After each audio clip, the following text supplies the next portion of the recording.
Good evening, Lekker Braai members. Right, today I'm doing something very special for you. Okay, we're going to be doing a chili garlic bread. All right, served with rump steaks.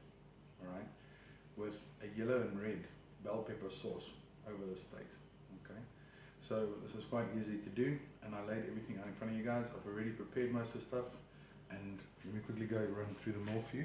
Right, over here I've got 4 beautiful rump steaks, right, got from my local butcher. As you can see, they're quite large, quite beautiful, thicker than 1 inch. Right, over here is the garlic bread. All right, just bought the loaf, the garlic butter. I made that. I added jalapeno chilies. If you want to take a look over here, let me show you a good example. There's the chilies mixed in as well. All right, and use real butter, don't use margarine, please. Okay, over here, this is what we're going to need for the bell pepper sauce. All right, chopped flat parsley, garlic, thinly sliced, right, and yellow and red bell peppers that you've thinly sliced as well.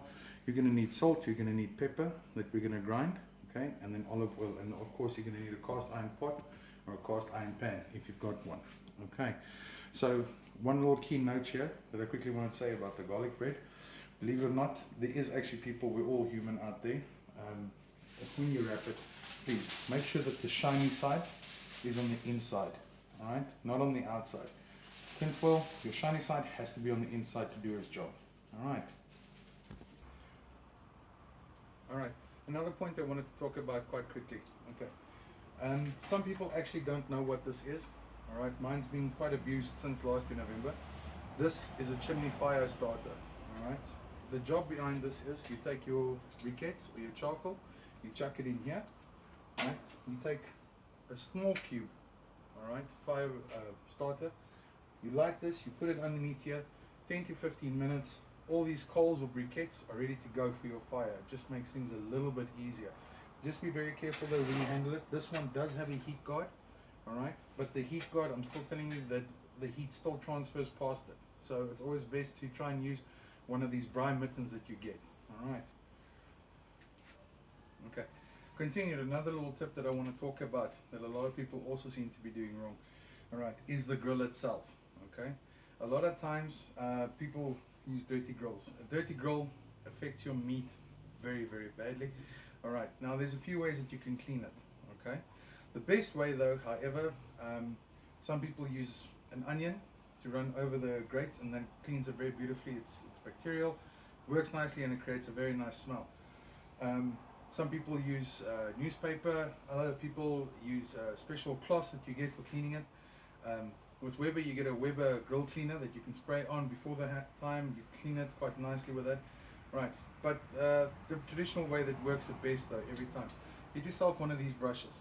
Alright, there's different versions of it. The bottom part of it is copper, right, or steel, usually steel bristled.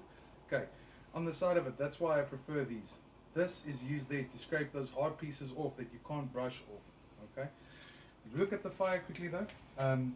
What I'm saying though is wait for it to heat up over the coals. Once that grill is nice and hot, then brush it down. That's the best time to do it, because then everything's soft, it comes off quite nicely. Okay, alright, enough speaking about that, let's carry on. Okay, so the fire has been going. You saw me making the coals. I threw the coals over. Again, the Webers, I've got 2 charcoal burns together. We're going to be doing direct cooking with it. Alright. Coals are nicely ashed over. As you can see, my grid's nice and clean. It's nice and hot. Okay, so I'm going to start off with my steaks. Alright, now bear in mind, these are quite thick and heavy steaks. Okay. I just want to turn that grill over. Alright, you see the grill lines immediately kick in. That's because the grill's piping hot. Okay, on the other side that's down at the moment, I've already done salt and pepper on it. Okay, remember I said to you, coarse salt, coarse pepper, grind it over. So we're going to do it on this side so long. We'll start off with the salt.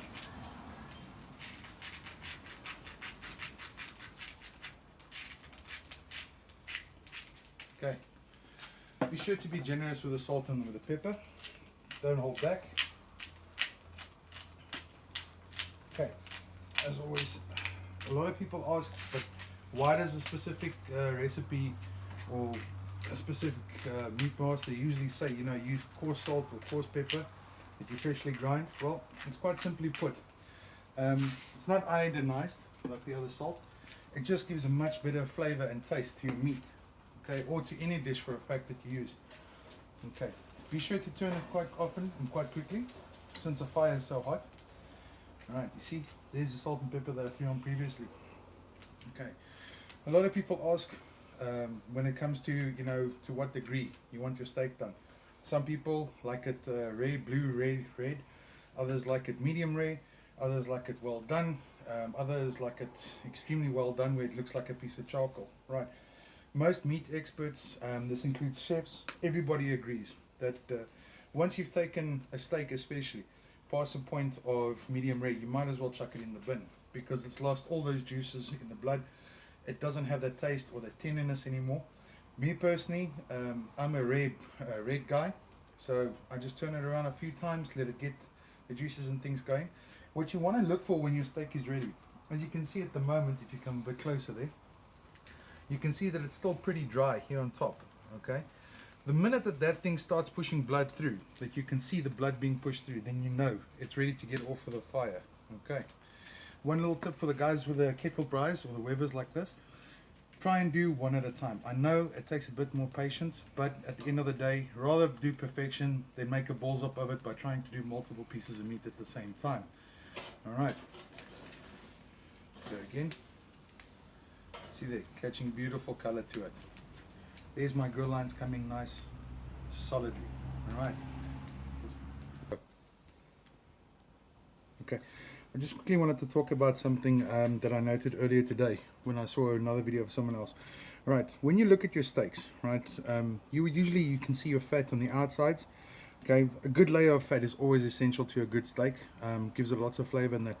But another little trick to really look at, you see these thin lines of fat running in here. Okay, right, now that's called marbling. Okay, the more that you have of that, right, obviously not too much of it, but the more you have of it, the better. That also gives great taste. That's just fat veins and arteries running through the meat. That really gives you a great taste to your steaks as well. So a lot of times you can determine whether you're getting great meat, good meat, or average meat just looking at that. In my opinion, this is really good meat. It's not great meat, but it's good. Alright, another thing as well, shortly, you hear a lot of guys, I notice this especially like the American guys, or like some people that claim, you know, they pit masters and so forth. The guys talk about searing. Alright, they say, you know, when you sear a steak, you really lock in that taste and goodness and that. Right, it's been proven over and over and over. It's the biggest load of bullshit in the world. You cannot sear a steak and then keep its juices in. It doesn't work like that. Alright, so that's just a myth. Alright, although beautiful grid lines on a piece of steak, it really does look good. It does increase the flavor a little bit, but it doesn't keep any juices in. So that's just another fallacy that they're talking about. Alright, thanks. Okay, another thing I want to talk about quickly. As you can see, there's my grid lines. There, beautiful. Going along, you can see that my fat's got a nice brownish color to it on the outside. And as I said earlier, can you see that there's blood pushing through here? Alright, you see the juices pushing out. Now this steak's ready to go. She's a beaut. Alright, this is actually steak number 2 already. Just be careful, sometimes, especially when you got a steak that's got a little bit more fat, okay, it doesn't mean that if you see the sweating around the fat that the steak's ready to go. Look for sweating here in the middle area, like there where it's sticking out. A steak is always judged by the center of the steak. Even the guys, I watched a review the other day, it's actually the most famous steak restaurant in the world. Right, they teach you when you eat a steak, always cut from the middle of your steak outwards, okay, because the middle of your steak, that tells you everything about your steak. Alright, okay, so if you look over here, my steaks already done. 4 beautiful steaks over there. Right, you're gonna have to excuse the shadow there from the lighting, but anyway, alright, let's just we'll show them to you inside on the plate. Let's just talk quickly about something. Okay, another difference, how you can quickly pick up the difference between medium, rare, and well done. Alright, little trick I picked up from Gordon Ramsay, Jamie Oliver, all those guys, they'll tell you. It's very simple. Okay, if you're looking for rare, touch your cheek here. That's exactly what your meat should feel like. Alright, that's how a rare feels. Okay, medium, touch here on your chin. Okay, that's what medium feels like in a meat. And then obviously well done, touch here on your forehead, right over there, nice and hard. It's going to tell you. A lot of guys want to use meat thermometers, work on temperatures.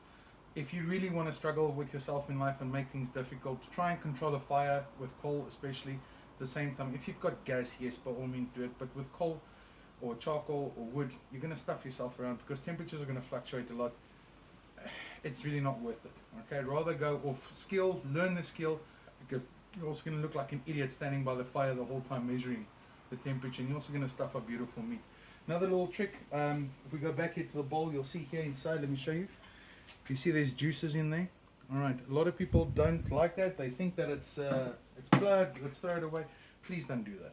All right, I'm begging you, don't. You can make a beautiful gravy with that sauce that comes in, because that sauce that's been cooked inside of the meat, it's running out now with the meat sweating and resting. Or if you don't have a sauce for your steak, right, and that's still in your bowl, serve your steaks with that strewn over your steaks. That's where all the real taste is, okay, from the meat. If you really want to at the end of the day and you feel a little bit naughty, just like you do with pork chops usually, that remainder there in the pan, take a piece of fresh bread, you know, and dip it in there. It's just gorgeous, it's beautiful. It might not be the healthiest thing on the planet, but it's really worth the while. Alright, enough of that. Let's quickly get to the bell pepper sauce. Alright, okay. So, I put my cast iron pot here onto the fire quickly. Alright, we're waiting for that to heat up just a little bit. Okay, so as I showed you the ingredients before, what I'm going to be doing now is I'm going to be grabbing the olive oil. Alright, I'm going to be lifting the lid. Please always ensure when you're working with cast iron, really don't grab it with a bare hand, because that thing is hot. I mean, this has been on here just over a minute and already you can see the steam coming out there. The oil that was rubbed in there to preserve the pot's already cooking a little bit, so just move that one side. Okay, olive oil. Always use olive oil, please. I know times are tough, olive oil is expensive, but I mean, like this was on special there at Checkers at the moment, 44 Rand for this nice beautiful bottle. Okay, it's good stuff. It's not the best olive oil in the world, but it's more than good enough to cook with. Okay, there we go. Also, make sure when you've got olive oil, always make sure that that seal inside, that it is in place. If you get one that's open, please don't touch it. Right, so we're going to put some olive oil in. Okay, don't be scared. You're going to need quite a lot of olive oil into this. Right, let's put the olive oil down. Alright, we're just going to cover this quickly. Okay, I'm going to wait for the olive oil to quickly pick up temperature. Once that's done, I'm going to continue with the video. Alright, okay, right, so we've had the cast iron pot on here for a little bit. Okay, it's time to go. Alright, what you're looking for in your oil, you'll see there's little bubbles that start to form. They tell me it's time to play with it now. Alright, as the ingredients mentioned before, we're going to start off with the red and yellow bell peppers. Okay, the reason why what I thought of for this recipe and what I've heard is the yellow and the red bell peppers are sweeter than the green ones. Okay, so we're going to chuck that up. It doesn't matter why you throw it in. Oops, you hear that screaming. Okay, let's just get that in there. Okay, pull it back in. Next, as you can see, the garlic, thinly sliced. Alright, don't crush it, thinly sliced them. Alright, and then you're chucking them in here.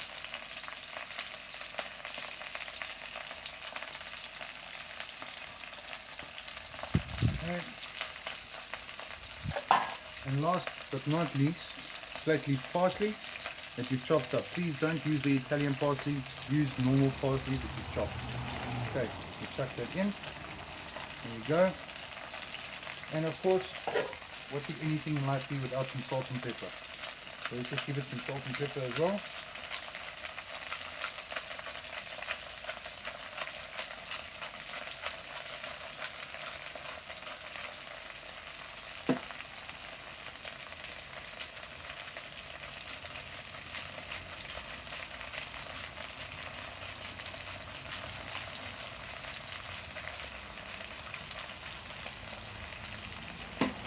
Right, now you can grab your same braai tongs that you used earlier.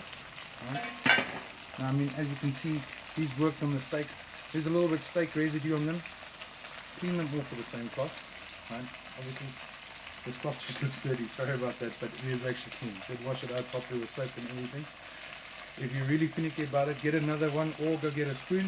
I just find a lot of times, you know what, you can't run around while your fire's on the go. So you need to grab it. And basically what you're going to do, you're going to fry these things inside there. Oh, the smell is incredible. I wish you guys could smell this. There's that one guy here that decided he's going to try and escape in life. Unfortunately for him, he's not going to come right. Got him. Okay, make sure everything mixes properly in there. Okay, so once this is complete, what we're going to do with this is going to go over your steaks. Alright, it makes a beautiful, gorgeous sauce. Alright, I think that's pretty well mixed, don't you think? Okay, right. I wanted to still, you know, play a little bit with the sauce, see what I can really do with it. But for now, this is the basic standard and it works great. I mean, the smells coming from it's great. The taste that's going to come off it is fantastic. Alright, so let's close this lid. Let's let it go. Can you hear us singing in there? Now, here's a crazy part. If you're really lucky enough to have a Weber with you and you really want to boost your cooking, at the same time, grab your Weber, close it off.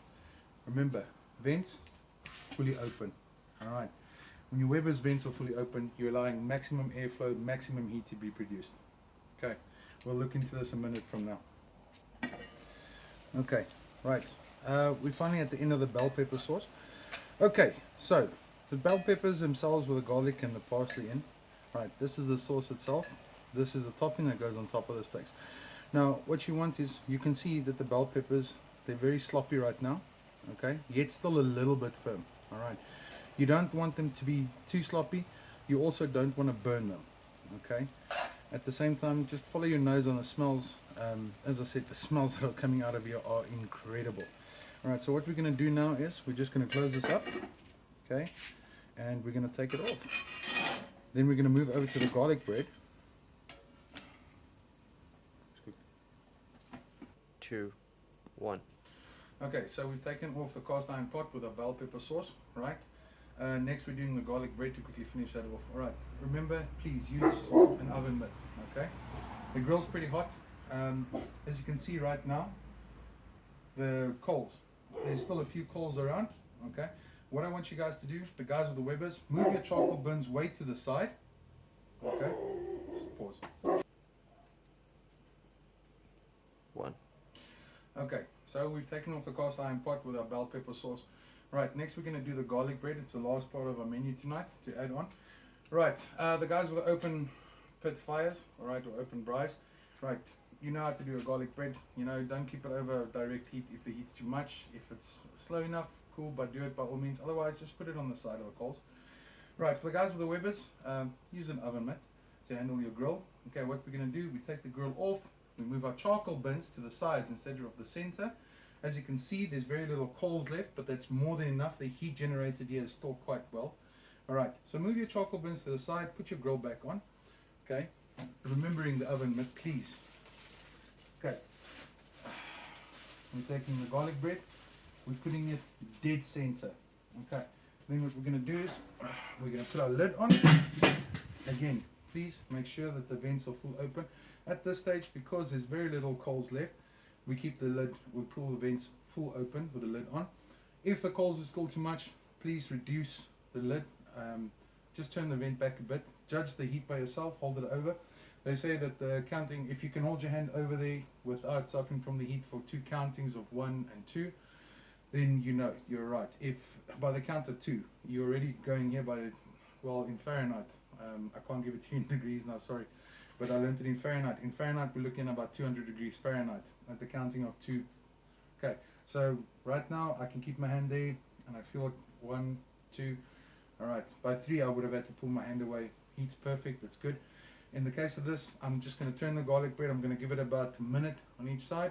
Turn it around. I'm going to turn it about 4 times and the garlic bread should be done then. Okay. Alright, as you can see, there's our steak that we did. There's our bell pepper sauce, as you can see. It looks quite beautiful. Alright, there's the garlic chili bread that we created. As you can see, that's the one problem. That's why it's always better to make your own, because look how beautifully that's spread out. and I mean put quite a lot. I put half a brick of margarine or half a brick of butter in there. It doesn't matter we use unsalted or salted butter, just use butter. It really doesn't work very well with margarine. Okay, so yeah, there we go. There's a little work of art, and that's the meal for tonight.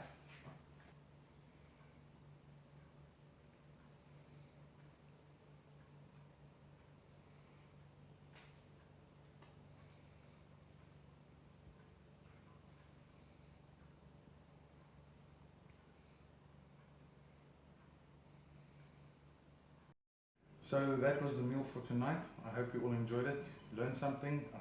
I hope all of you try it as well at some stage. It's really a great meal to impress. Okay, and as always, please remember here at Lekker Braai, keep the coals burning.